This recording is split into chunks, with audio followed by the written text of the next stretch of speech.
America अपने जो बड़े एयरक्राफ्ट कैरियर हैं, निमित्ज हो गया या फिर जिराल्ड और फोर्ड कैटेगरी का हो गया, लगभग 400-500 किलोमीटर दूर रखा है, क्योंकि अगर इस पे अटैक हो गया ना तो पूरी दुनिया में अमेरिका की बेइज्जती होगी और अमेरिका को मजबूरी में अपनी इज्जत बचाने के लिए ईरान पे परमाणु बम मारना पड़ेगा। तो अगर ईरान पे परमाणु बम मारा तो रूस तुरंत मारेगा यूक्रेन के ऊपर। ईरान पे परमाणु बम इसीलिए नहीं मार रहा है, दुनिया में परमाणु बम रखने अलग चीज होता है, जल्दी कोई चलाता नहीं है परमाणु बम। ईरान के हैकर्स ने अमेरिका की FBI जो खुफिया एजेंसी है उसके प्रमुख काश पटेल का ही निजी ईमेल हैक कर ली थी। हालांकि उन्हें लगा, हमेशा इसका बयान देखिएगा, फ्राइडे के दिन कुछ और होगा, मंडे के दिन कुछ और होगा। ये बयान तब देता है फ्राइडे के दिन जब शेयर मार्केट बंद हो जाए, उसका मंडे के दिन कुछ और कर देता है।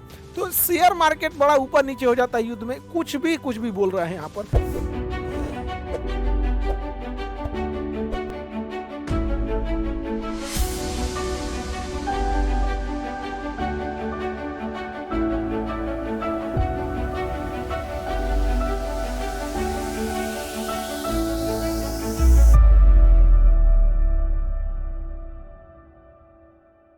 अमेरिका अपने जो बड़े एयरक्राफ्ट कैरियर हैं, निमित्ज हो गया या फिर जिराल्ड और फोर्ड कैटेगरी का हो गया, ये एयरक्राफ्ट कैरियरों को लगभग 400-500 किलोमीटर दूर रखा है और बहुत दूर छुपा के रखा है, क्योंकि अगर इस पे अटैक हो गया ना तो पूरी दुनिया में अमेरिका की बेइज्जती होगी और अमेरिका को मजबूरी में अपनी इज्जत बचाने के लिए ईरान पे परमाणु बम मारना पड़ेगा।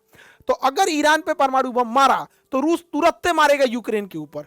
अब ईरान पे परमाणु बम इसीलिए नहीं मार रहा है कि जिस दिन मारा उसके अगले हफ्ते ही मारेगा, जेलेंस्की को उड़ा देगा, यूक्रेन को। ये दुनिया में परमाणु बम रखने अलग चीज होता है, जल्दी कोई चलाता नहीं है परमाणु बम।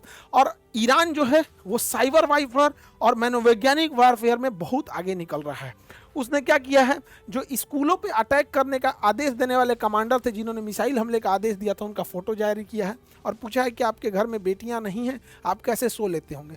ईरान के हैकर्स ने अमेरिका की FBI जो खुफिया एजेंसी है उसके प्रमुख काश पटेल का ही निजी ईमेल हैक कर ली थी। हालांकि उन्हें लगा कि बहुत बड़ा जानकारी मिल जाएगा, हैक कर लेंगे तो कुछ खास मिला नहीं, इनका 2-4 तो डांस करते हुए फोटो। तो अमेरिका में ये सब शराब, डांस, ये सब चीज़ें तो नॉर्मल चीज़ होती है।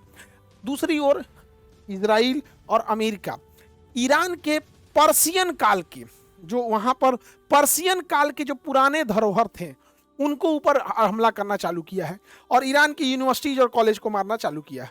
बदले में ईरान ने भी उधर उसकी यूनिवर्सिटी उस समय मारना चालू कर दिया है।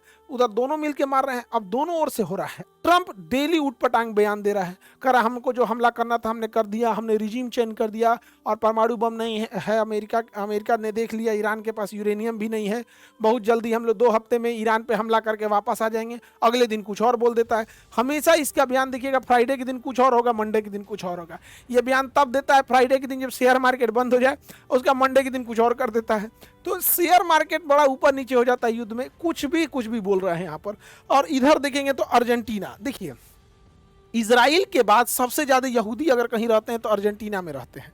अर्जेंटीना ने क्या किया है, IRGC यानी ईरान की जो आर्मी उसको मिलिट्री आतंकवादी घोषित कर दिया। ले ये सब तो गजब है सब भाई, आतंकवादी को आतंकवादी घोषित करो ना, एक से कहिए ना अर्जेंटीना से, अजमल कसाब को आतंकवादी नहीं मानेगा। ईरान के सेना को मार दिया, आतंकवादी बोल दिया सेना को। सोचा तो नहीं, मजाक मत बनाओ, वरना इसे वो सब फायदा उठाने लगेगा सब कि भैया ये तो किसी को आतंकवादी बोल देता है। और इतना ही नहीं, सच में इसे अंग्रेज सभी दोगला होता है सब। समझिए कैसे। इस आदमी का नाम है अल जुलानी। ये आदमी अल जुलानी है। अल जुलानी अलकायदा का साथ था, तो इसे अमेरिका और यूरोप ने आतंकवादी घोषित किया था। अल जुलानी ISI में था, ISIS में तो भी आतंकवादी था। लेकिन अमेरिका ने अल जुलानी को ही पैसा दिया और कहा कि तुम क्या करो, यहां जो सीरिया है, सीरिया में बशर अल असद की सरकार को भगा दो। तो अल जुलानी अमेरिका से पैसा लेके बशर अल असद को भगा दिया। और जान के ताज्जुब होगा, इसे ग्लोबल टेररिस्ट घोषित किया गया है। अमेरिका ने इसे ग्लोबल टेररिस्ट से हटा दिया और सीरिया का राष्ट्रपति बना दिया।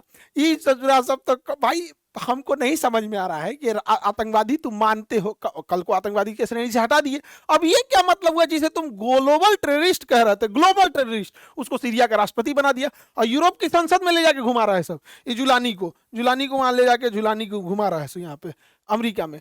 अमेरिका एकदम कब किसको क्या कहेगा, तालिबान को इसी ने बनाया, तालिबान को इसी यही क्या हम लोग के लिए सरदर्द हो जाते हैं अफगानिस्तान में। ओसामा बिन लादेन को यही लाया, पैसा दिया और उसका जब इसी को मारा तो इसको खराब लगने लगा। हर जगह यही करते हैं सब। ब्रिटेन कह रहा है ईरान से, ब्रिटेन कि ईरान ने पूरी दुनिया की अर्थव्यवस्था को प्रतिबंधित और बाधित कर दिया है।